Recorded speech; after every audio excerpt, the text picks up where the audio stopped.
ეს პირველი შემთხვევა იყო, როდესაც ამერიკამ ბირთვული თავდასხმის მოსაგერიებელი თავდაცვითი ტესტი ჩაატარა. ამერიკის შეიარაღებულმა ძალებმა კონტინენტთაშორისი ბალისტიკური რაკეტა მარშალის კუნძულებიდან გაუშვა. მომდევნო ნაბიჯი მეორე რაკეტის გაშვება იყო კალიფორნიის სამხედრო საჰაერო ბაზიდან.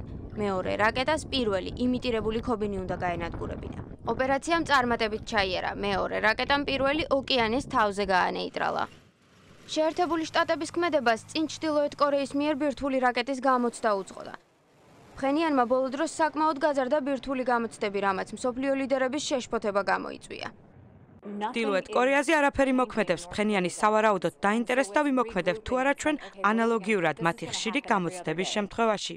შტატების ელჩი გაეროში ნიკი ჰეილი ასევე განმარტავს, რომ ამერიკა და ჩრდილოეთ კორეის ყველაზე დიდი მოკავშირე ჩინეთი მოლაპარაკებებს აწარმოებენ უშიშროების საბჭოს სამომავლო მოქმედებებზე ჩრდილოეთ კორეასთან დაკავშირებით. ჩვენ ახლა მოლაპარაკებების იმ ეტაპზე ვართ, როდესაც განვიხილავთ თუ რა შემთხვევაში მივიღებთ რეზოლუციას, ან ვიტყვით, რომ ეს საკმარისია, მოქმედების დროა და უფრო მეტი სიხისტეა საჭირო.